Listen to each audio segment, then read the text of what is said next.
मूवीचं shoot सुरू होणार आहे सोहम. आपल्याला खूप कामं करायची आहेत. आपल्याला PR बुक करायचं आहे, व्हॅनिटी बघायची आहे, खूप अरेंजमेंट्स करायची आहेत. डार्लिंग डार्लिंग हो हो हो. अगं आता फक्त ऑडिशनला बोलवलंय त्यांनी. तू डायरेक्ट रोल मिळाल्यासारखं का करतेस? हे बघ अजून काही कन्फर्म नाहीये ना. मला असं म्हणायचं घाई गडबड करू नकोस एवढंच. मला माहिती आहे, पण आज पहिल्यांदा मी माझ्या स्वप्नाच्या दिशेने पहिलं पाऊल टाकणार आहे. आणि आज फायनली मी माझ्या मम्माच्या बंधनातून मुक्त होऊन माझ्या मनाचं काहीतरी करणार आहे. तू तुझ्या आईच्या बंधनातून मुक्त होऊन तुझ्या स्वप्नांच्या दिशेने जातेस याचा मला आनंदच आहे. पण डार्लिंग तुझ्या या आनंदात मलाही माझ्या पहिल्या फिल्मसाठी ट्यून्स ऐकवायला मिळणार आहे. हा आनंद कुठेतरी झाकला जातो. म्हणजे डार्लिंग तू मला विचारतच नाहीयेस की मी कुठल्या इन्स्ट्रुमेंट्स वाजवणार आहे, माझं दुसऱ्या प्लेबॅक सिंगरशी बोलणं झालं का. विचारलंस तू मला. आपल्या दोघांना एकमेकांची स्वप्न इम्पॉर्टंट असायला पाहिजे. तुला माझी स्वप्न इम्पॉर्टंट वाटत नाहीत का? कसं वाटतात सोहम, मी तुझ्यासाठी सुद्धा तितकीच एक्साइटेड आहे. खरंच. चल मॉम अँड डॅडचा आशीर्वाद घेऊया, त्यांनाही सांगूयात. नाही आत्ता नको. का? अरे म्हणजे तूच म्हणालास ना की आता काही कन्फर्म नाही आहे. हां रोल मिळाला की सांगू ना आपण सगळं. बरं ठीक आहे चल. ठीक आहे चला जाऊया, लेट होतोय आपल्याला. Let go. दीर्घ श्वास घ्यायचा. हळू हळू हळू हात वरती नेऊन श्वास सोडा. अमृता आज मी तुला सांगतोय, पुन्हा मी सांगणार नाही, स्वतःहून करायची ही हसणं. लक्षात ठेव, कळलं का? मी बघतोय. आई. आई नाही ग, आसन. अहो या ना. नाही सॉरी, मी डिस्टर्ब केलं का? तुमचं चालू द्या. आमच्या वेळेला हे असं सांगायला कोणी नव्हतं ना, म्हणजे आम्हाला माहितीच नव्हतं. हो आई. आणि यांनी ना व्यवस्थित चौकशी करून ही आसनं निवडलेत माझ्यासाठी. छान. पण झेपेल तेवढंच करायचं, अति करायचं नाही. हो आई.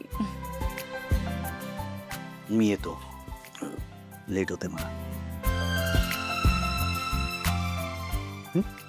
कंटिन्यू.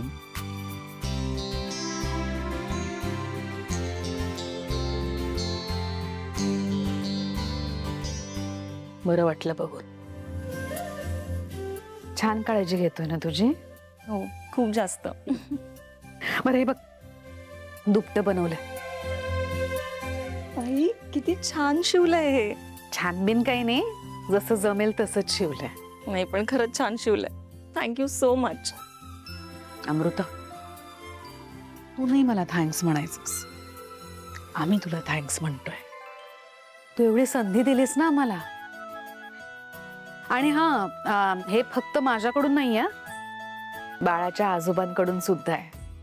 हो माहितीये मला, त्यांना सुद्धा कामाला लावलं होतं ना तुम्ही. अगं कामाला नाही लावलं, त्यांनी आनंदाने केलं सगळं. आमच्याकडे आता खूप वेळ आहे ग. आता हे सगळं आता भरपूर करत बसणार होता मी. आणि ना मला स्वेटर सुद्धा विणायचा आहे तुझ्यासाठी आणि बाळासाठी. खरंच खूप लकी आहे हे बाळ. आपल्या घरात ना खूप आनंद घेऊन येणार आहे. मी खरं सांगू, तुझे दिवस कधी भरताय तसं झालंय का मला. आतुरतेने वाट बघते तुझी. ये लवकर.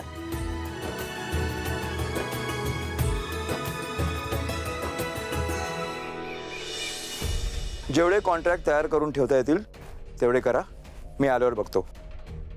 डिस्ट्रीब्युशनचं काम रेडी आहे. मला वाटतं नॉर्थ झोनला ही फिल्म चांगली चालेल, तेव्हा तिथे जास्त थिएटर्स बुक करा. ओके. आणि अरे हॅलो, मी तुम्हाला नंतर फोन करतो. तुमचीच वाट बघतो मी, स्पेशली तुझी तारा. बसा ना प्लीज प्लीज. एक चांगलं स्क्रिप्ट आलंय माझ्याकडे, भन्नाट स्टोरी आहे. यावर एक तगडी फिल्म होईल. मी ती फिल्म प्रोड्यूस करतोय आणि या फिल्ममध्ये लीड रोलसाठी मी तुझा विचार करतोय. Thank you so much sir. Welcome.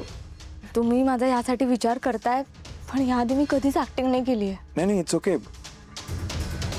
बाप आणि मुलीच्या नात्यावरची ही फिल्म आहे. तुझ्या वडिलांशी बोलतेस तसंच तुला बोलायचं आहे. खूप रिअलिस्टिक विषय आहे. मला खात्री आहे तुला जमेल. काय झालं? Any problem? I am sorry sir, पण लहान असतानाच बाबा आम्हाला सोडून गेले आणि मला आठवतही नाही ते कसे दिसतात, ते कसे आहेत आणि आता ते माझ्यासोबत नसतात. Yes yes, I can totally understand. पण हरकत नाही, तुला सुरांचं ज्ञान आहे. तू गाणं गाताना जे इमोशन्स गाण्यात आणतेस ना, ॲक्टिंगचंही तसंच आहे. तू फील घेऊन परफॉर्म केलंस ना तर तुला नक्की जमेल, मला खात्री आहे. आणि त्यासाठीच तर आपण ऑडिशन ठेवली आहे ना. एक मिनिट, ही घे ऑडिशन स्क्रिप्ट. तू इथेच बसून तयार कर, मी आणि सोहम कॉन्फरन्स रूममध्ये बसतो. तुझे ट्यून्स ऐकूया. ओके सर, चालेल. Darling, all the best. तुला पण. थँक्यू. ऑल द बेस्ट बेटा. Thank you sir. छान कर. चल.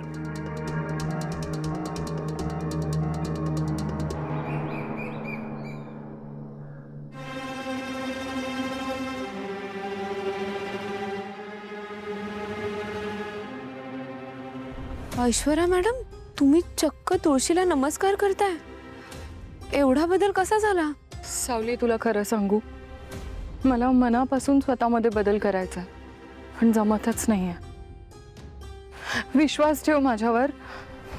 माझ्या स्वतःशीच माझी लढाई सुरू आहे. कसा विश्वास ठेवू मी तुमच्यावर? नाही, बरोबर आहे, मी असं काही केलंच नाहीये की तू माझ्यावर विश्वास ठेवावा.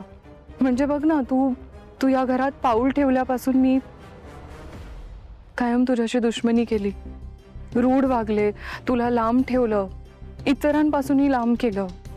मग कसा हा विश्वास ठेवणार ना तू माझ्यावर? पण मी हे म्हणून सांगतच नाहीये तुला.